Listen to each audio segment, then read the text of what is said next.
하나님 말씀 봅니다. 구약 다니엘서 6장 10절 말씀입니다. 구약 성경 1243페이지입니다. 다니엘서 6장 10절 한 절만 봅니다. 우리 한 목소리로 함께 읽습니다. 시작. 다니엘이 이 조서에 왕이 도장이 찍힌 것을 알고도 자기 집에 돌아가서는 윗방에 올라가 예루살렘으로 향한 창문을 열고 전에 하던 대로 하루 3번씩 무릎을 꿇고 기도하며 그의 하나님께 감사하였더라. 아멘. 잘 오셨습니다. 늘 믿음으로 승리하시 바랍니다.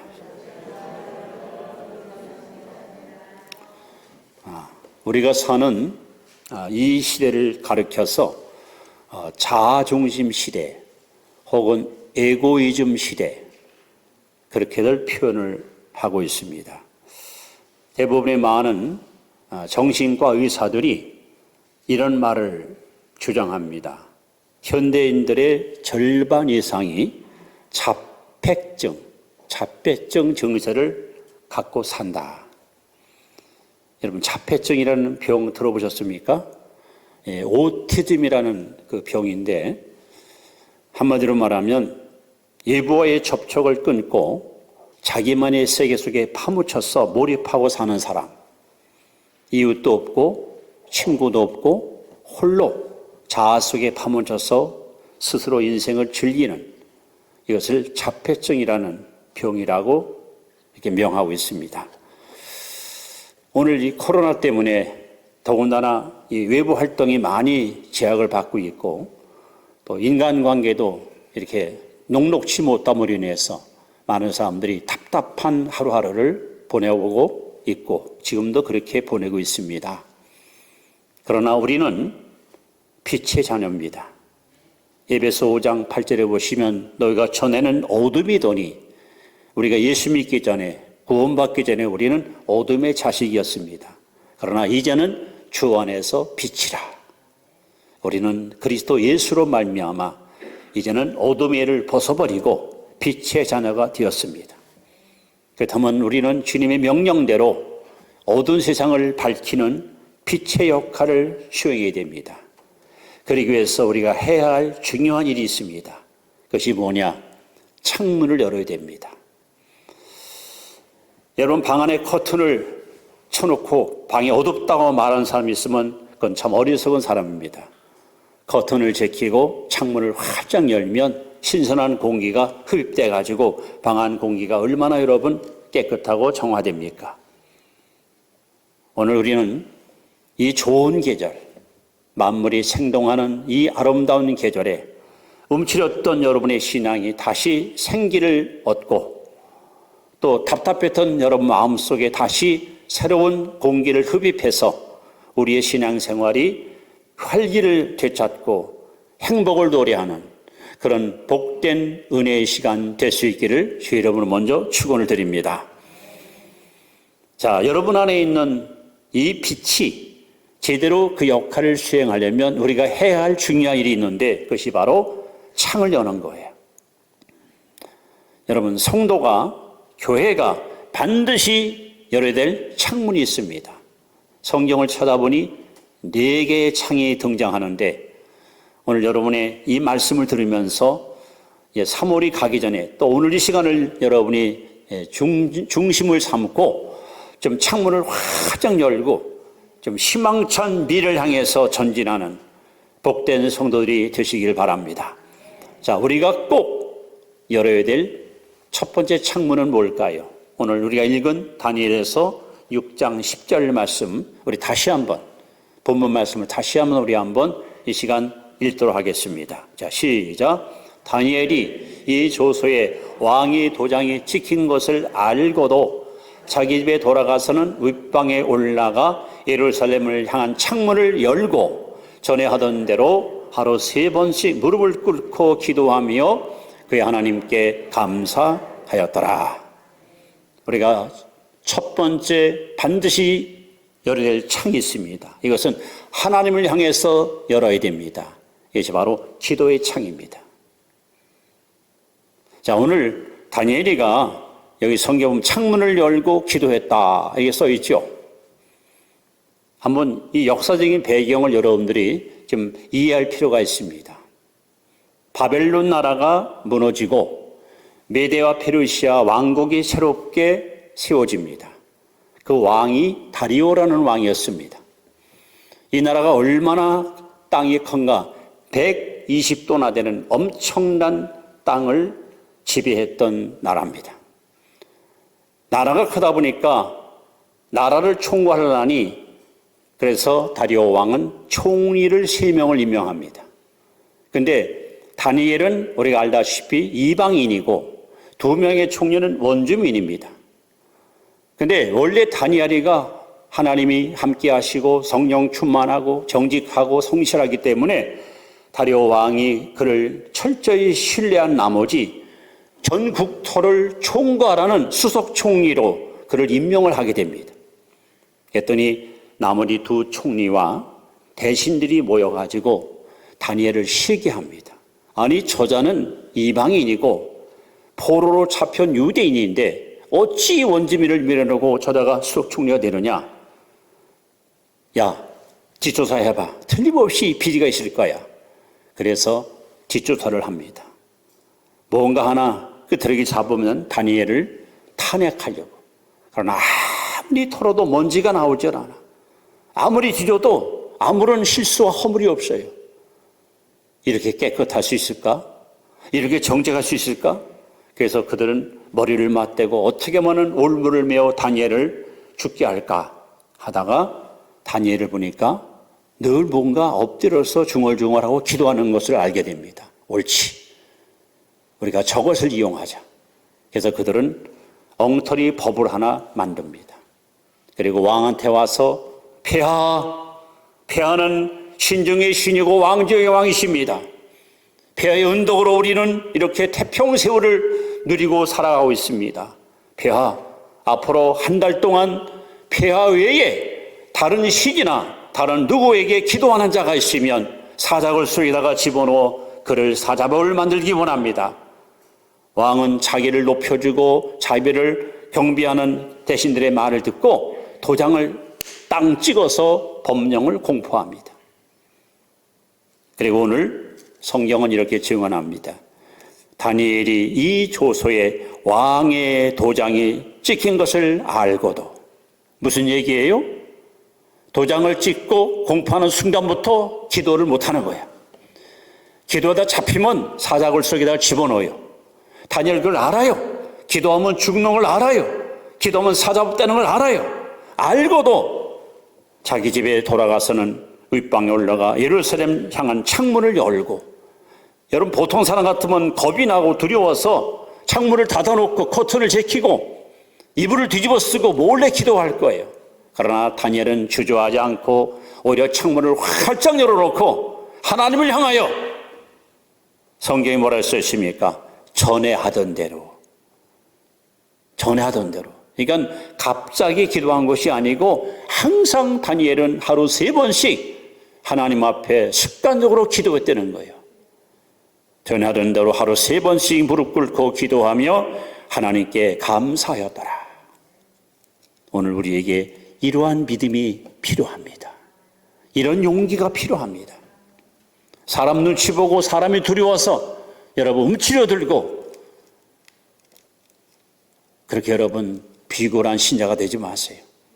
하나님의 백성답게 용기를 갖고 담대함을 가지고 다니엘처럼 하나님께 여러분 기도하는 성도가 되시기 바랍니다. 여러분 규칙적인 기도가 얼마나 소중합니까? 저는 다니엘을 볼 때마다 본받고 싶은 그야말로 롤 모델이에요. 다니엘이가 보통 한 16, 17세 포로로 잡혀갔어요. 70년이 지났어요. 지금 본문에 등장할 때 나이가 86세나 돼요. 여러분 나이가 80 먹으면 벌써 기억력도 쇠퇴해지고 언어도 좀 불분명하고 행동도 조금만 제약받지 않습니까? 이 다니엘은요, 나이 먹을수록 영성이 깊어지고 더 깨끗하고 투명하고 더 멋진 거예요. 도대체 어떻게 다니엘이가 이렇게 멋진 성령 충만한 사람이 됐을까요? 비결이 뭘까요? 하루 3번씩 하나님 앞에 기도하는 거예요. 우리가 잘 아는 예레미야 33장 3절 말씀에 너는 내게 부르짖으라. 나는 내가 내게 응답하겠고. 여러분 믿으세요? 우리가 하나님께 부르짖으면 하나님 뭐 하십니까? 응답하십니다. 그러면 사실은 말씀이 내가 알지 못하는, 알 수도 없는 크고 비밀한 일을 내게 보이리라. 여러분 다니엘서 읽어보시면요, 바벨론 왕이 꿈을 꾸고 불안해요, 초조해요. 도대체 이게 무슨 뜻일까? 그래서 바벨론에 있는 뭐 박사, 무당, 점쟁이 다 불러놓고 해몽해도 아무도 못합니다.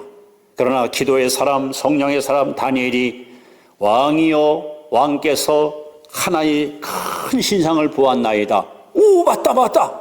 그걸 봤어. 머리는 금이지요? 그래, 금이다. 가슴은 은이죠? 맞아. 허리는 동이죠? 그리고 이 다리 넓적대리는 구리죠? 이 종아리는 철이죠? 야, 어쩌면 그렇게 네가 잘하느냐? 그리고 그 다리 밑에는 큰 돌이 떠 있는 돌 하나 있었습니다. 그래, 맞다. 왕이여, 내가 이 뜻을 설명하리이다. 다니엘이가 성령의 감동을 받아가지고 역사를 쫙 여러분 꿰뚫어보고 예언하는 거예요. 금은 왕의 나라입니다. 바벨론입니다. 왕이여 반드시 왕의 나라는 무너집니다. 은은 왕이 무너진 이후에 세워질 메대와 페르시아입니다. 구리는 페르시아가 무너지고 헬라 제국이 등장합니다. 철은 헬라 제국이 무너지고 로마가 등장합니다. 그리고 다리가 흙과 철로 섞인 것은 역사의 마지막 때 민주주의의 공산주의가 사상 싸움으로 갈라질 것입니다. 그리고 마지막 그 큰 돌은 바로 예수님인데, 예수님이 이 땅에 오셔서 세상 나라를 무너뜨리고 그리스도의 왕국을 세울 것입니다. 여러분, 이 엄청난 미래의 역사의 안목을 다니엘이가 꿰뚫어 본 거예요. 이게 어떻게 가능합니까? 기도하니까. 하나님이 크고 비밀한 일을 보여준 거예요. 그래서 여러분, 다니엘서와 요한계시록 이걸 잘 연구하시면 내가 지금 어디에 와 있고 앞으로 역사 흐름이 어떻게 흘러갈 것이고 예수님의 재림 그리고 이후에 사후 세계는 어떻게 적용될 것인가 여기 다 기록되어 있습니다. 그러므로 우리가 반드시 하나님을 향하여 기도의 창을 닫지 마시고 항상 열고 사시기를 바랍니다. 오늘 다니엘이 결국 기도함으로 어떤 일이 벌어집니까? 기도하면 죽을 걸 알고도 기도했지만 그래서 그는 어쩔 수 없이 억울하게 포로가 돼서 사자굴 속에 집어던졌지만 어떤 일이 벌어집니까? 다니엘서 6장 23절에 이렇게 써 있습니다. 왕이 심히 기뻐서 명하여 다니엘을 굴에서 올리라 하며 그들이 다니엘을 굴에서 올린즉 그의 몸이 조금도 상하지 아니하였으니 이는 그가 자기 하나님을 믿음이었더라.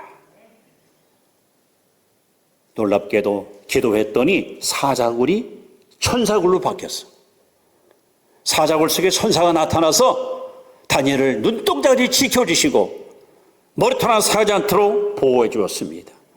여러분, 기도하면 이런 기적이 일어납니다. 이런 응답이 찾아옵니다. 그러니까 성도들은 반드시 기도의 창을 하나님을 향해서 열어놓고 살아야 돼요. 그러면 하나님 미래의 일을 우리에게 보여주시고 사람들은 미래를 알지 못하니까 불안한 거예요. 그러나 우리는 기도할 때 하나님이 보여주시고 알려주시고 일러주시기 때문에 우리는 여유 있는 삶을 살아갈 수가 있는 것입니다. 자, 두 번째, 성도들이 열어야 될 또 하나의 창이 있습니다. 반드시 열어야 됩니다. 이번에는 창세기 8장 6절입니다. 같이 읽습니다. 시작. 40일을 지나서 노아가 그 방주에 낸 창문을 열고. 두 번째 우리가 열어야 될 창문. 첫째는 기도의 문이라 그랬죠. 자, 노아가 가족들을 데리고 방주에 들어가서 꼭 1년이 지납니다. 들어가자마자 40일 동안 비가 와서 전 인류가 홍수 심판으로 다 죽었습니다. 그래 8사람만 살았습니다. 이제 그 물이 다 사라지고 감했는가를 확인하기 위해서 거의 1년이 지난 후에 방주의 창문을 열고 노아가 새를 밖으로 내보냅니다. 그 이유는 내가 밖으로 나가서 살 수 있을까 없을까 확인하기 위해서. 그래서 2마리 새를 내보냈습니다. 첫째는 까마귀, 두 번째는 비둘기. 여러분, 이 방주는 예수 그리스도를 상징하기도 하고 이 방주는 교회를 상징하기도 하고, 그럼 교회가 할 일이 뭡니까? 교회는 세상을 향하여 비둘기 혹은 까마귀를 날려보내야 됩니다. 다시 말하면 우리의 구원의 복음을 알지 못하는 민족, 듣지 못한 백성들한테 증거해야 됩니다. 그러므로 노아의 방주의 창은 바로 선교의 창이에요. 교회가 할 일은 이겁니다. 지금 이 땅의 모든 교회들이 선교의 창을 활짝 열고 복음을 듣지 못한 민족, 예수 모르는 백성들한테 예수 그리스도를 전파하는 일에 최선을 다해야 됩니다. 하나님이 이거 하라고 교회를 이곳에 세우셨고 이거 하라고 우리를 하나님의 일꾼으로 불러주셨습니다. 특별히 2마리 새, 교회는 어쩔 수 없이 까마귀와 같이 육신에 속한 사람과 비둘기같이 성령에 선 사람이 공존합니다. 예배를 마치고 육신에 속한 사람은 한 주간 예수 잊어버리고 세상에 파묻혀 살다가 마음 내키면 교회 와서 예배 드리고 바쁘면 또 못 나오고, 그것이 육신에 속한 까마귀 신자의 모습입니다. 그러나 비둘기는 감람잎새를 물고 돌아왔어요. 노아에게 희망을 줘요. 여러분들이 예배드리고 셋이 먹고 세상에 나아가서 죄와 싸우고 마귀와 싸우고 시험과 싸우고 유혹과 싸워 승리하고 주일날 다시 이 자리에 올 때 하나님께 여러분 승리의 보고를 올려드리시기 바랍니다. 그래서 노아가 창문을 열고 새를 날려보내듯이 교회는 창문을 활짝 열리고 아시아로, 아프리카로, 유럽으로, 오세아니아로, 저 서유럽으로 여러분 복음을 선포하는 일을 우리는 실시해야 됩니다. 지난 선교 역사를 보면요, 선교의 흐름이 동쪽으로 간 건 전부 실패했어요. 러시아, 인도, 중국 선교는 전부 실패했어요. 성령의 흐름은 서쪽을 향해서 흘러와요. 그러니까 그걸 거스르면 안 됩니다. 자, 예루살렘에 120문도가 기도하다가 성령의 불을 받고 첫 교회가 탄생합니다. 예루살렘 교회가. 이 기도의 불길, 성령의 불길이 수리아 안독으로 옮겨갑니다. 이 교회는 역사도 짧고 신자도 별로 없는데 그들이 제일 먼저 한 일이 뭡니까? 바나바와 바울을 선교사로 파송하여 창문을 열고 선교 사역에 앞장섰던 교회가 안디옥 교회입니다. 하나님은 이 교회를 엄청나게 축복하셨습니다. 그리고 이 불길이 다시 로마로 옮겨갑니다. 옮겨가면서 콘스탄틴 대제 때 로마가 기독교 국교화가 되며 그야말로 기독교의 꽃이 아름답게 만개하게 됩니다. 게다가 다시 이 불길이 서바나로 옮겨갑니다. 그래서 포르투갈, 스페인 이런 미개한 나라가 복음을 받아들이면서 초일국가로 크게 축복을 받게 되지요. 이것이 다시 바이킹 후손이 영국으로 옮겨가서 그야말로 해적들이 난무했던 영국 땅에 복음이 들어가므로 의회주의, 민주주의 국가, 신사의 나라로 위대한 축복의 민족으로 영국이 탄생합니다.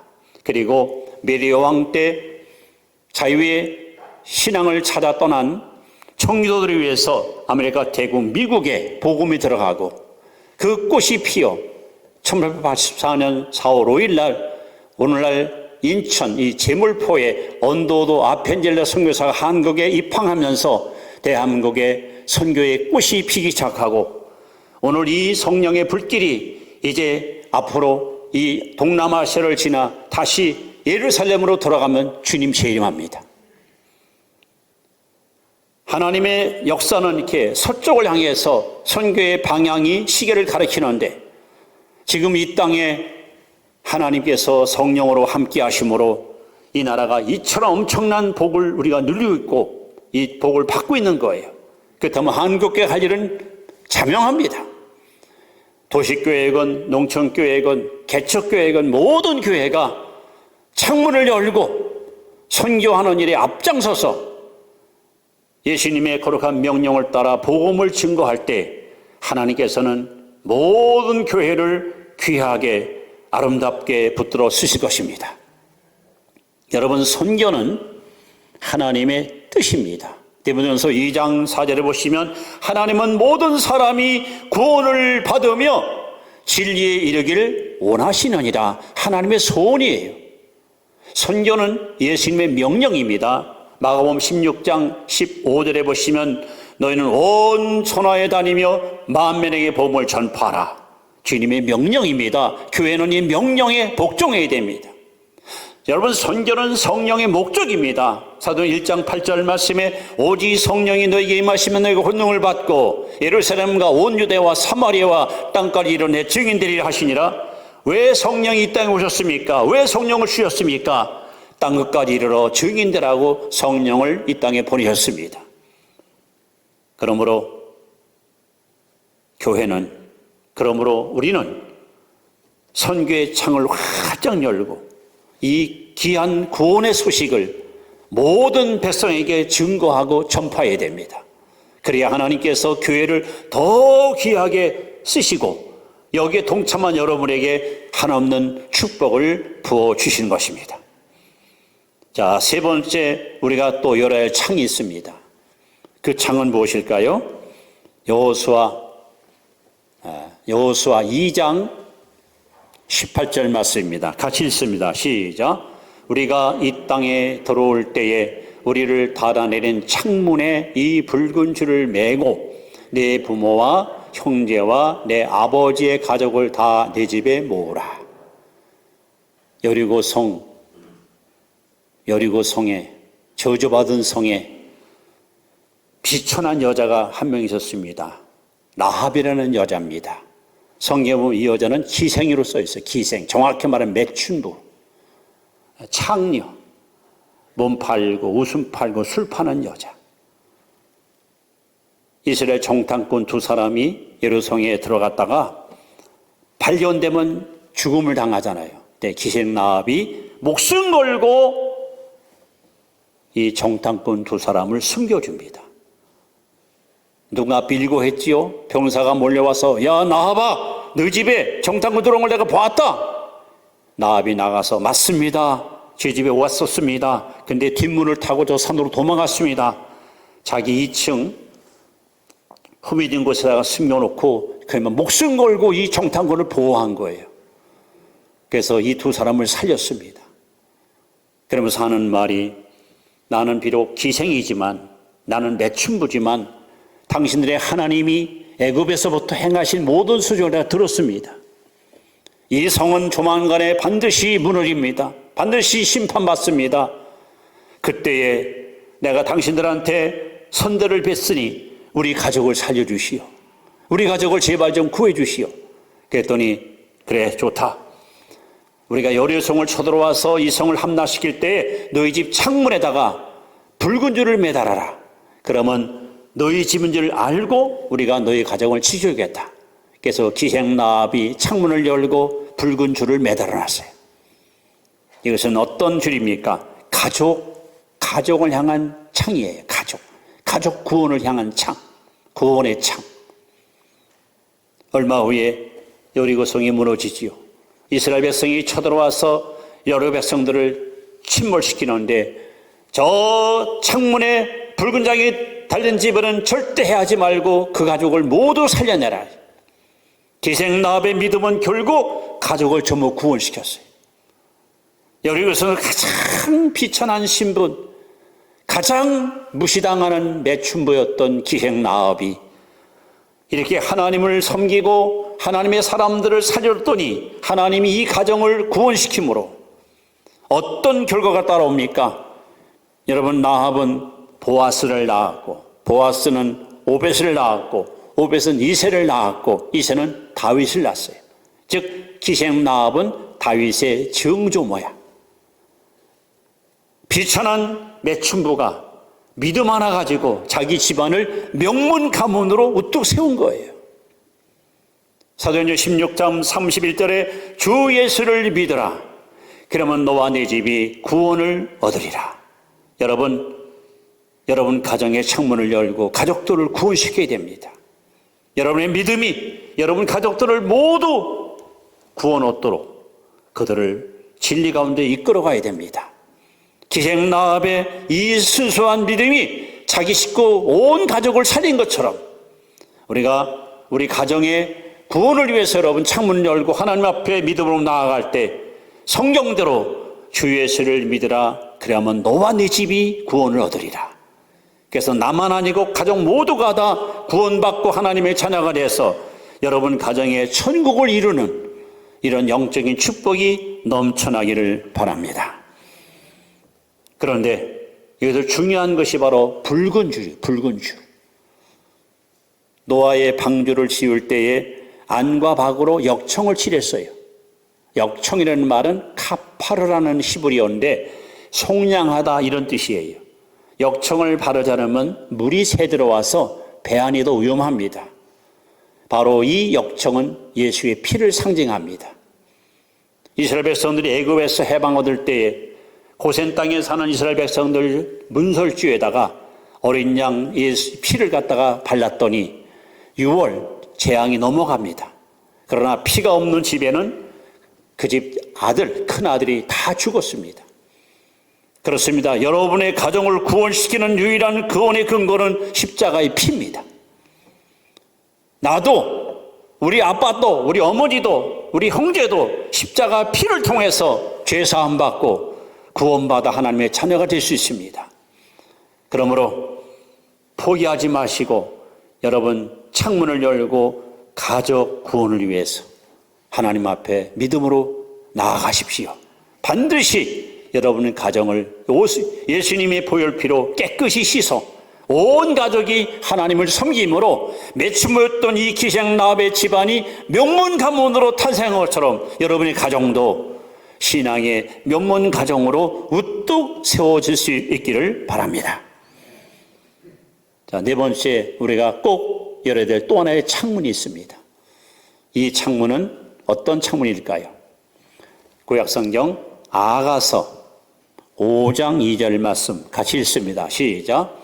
내가 잘지라도 마음은 깨었는데 나의 사랑하는 자의 소리가 들리는구나. 문을 두드려 이르기를 나의 누이, 나의 사랑, 나의 비둘기, 나의 완전한 자야 문을 열어다오.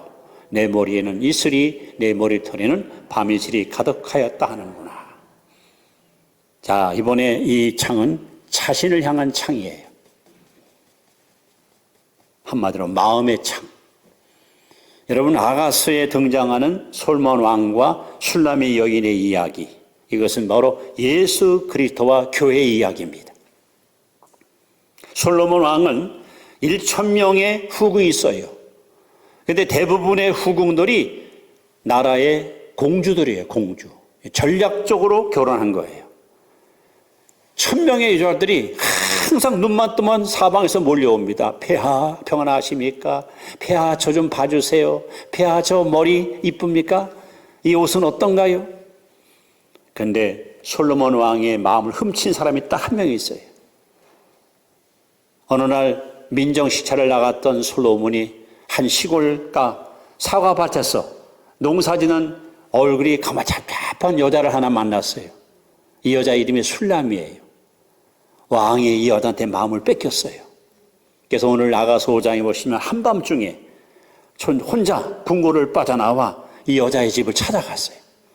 아마 새벽 2, 3시 고이 잠든데 창을 갖다 두드리는 거예요. 어서 문 좀 열어다오.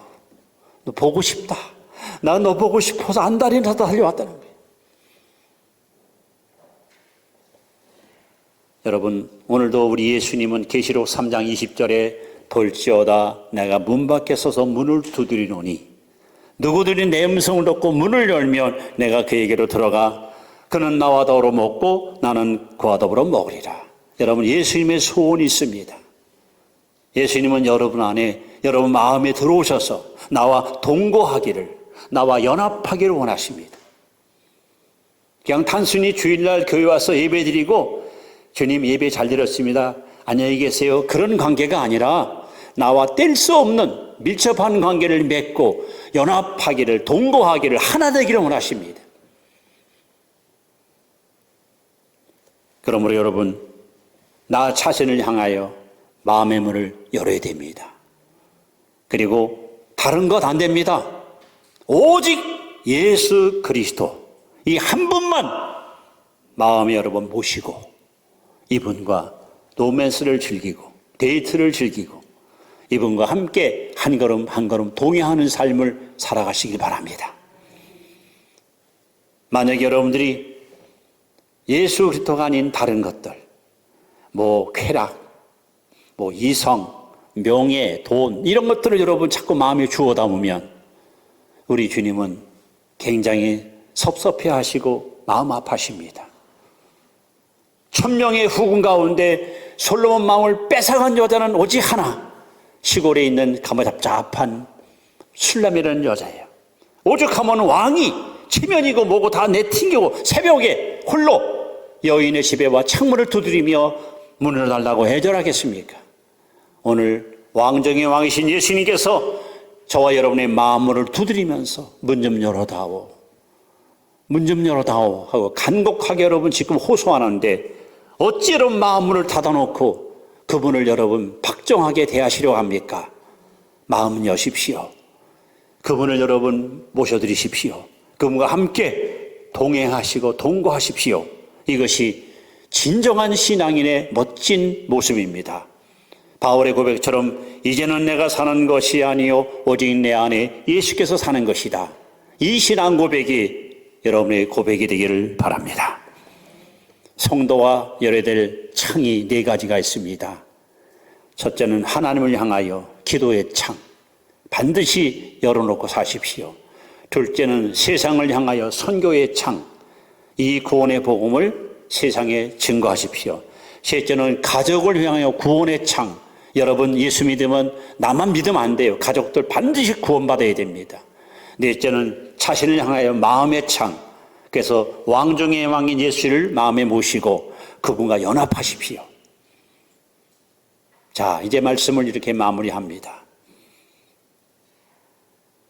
여러분의 집 구조를 저는 알지 못합니다.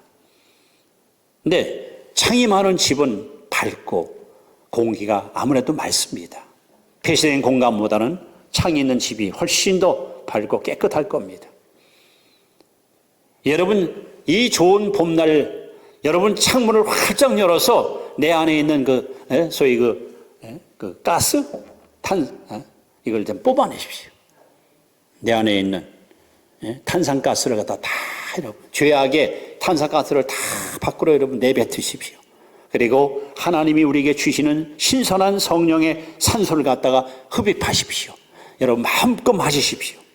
그래서 우리 마음에 이 나쁜 공기가 다 빠져나가고 신선한 공기가 여러분 들어와야 우리의 심령이 희망이 넘치고 찬양이 넘치고 기쁨이 넘치는 성령 충만한 삶을 살아갈 수 있습니다. 너무도 오랫동안 코로나 때문에 우리는 갇혀있고 닫혀있고 지하받고 살아서 좀 답답하고 힘든 시절을 보내고 있습니다. 이제 좋은 계절이 왔습니다. 다른 건물라도 창문만큼 여러분 절대 닫아두지 마시고 활짝 여십시오. 그래서 오늘 성경에 주는 이 4개의 창, 하나님을 향하여, 세상을 향하여, 가족을 향하여, 나 자신을 향하여 이 창문을 활짝 여시면 여러분의 신앙생활에 놀라운 기적과 놀라운 축복과 놀라운 능력이 넘치게 임할 줄로 믿습니다. 기도드립니다.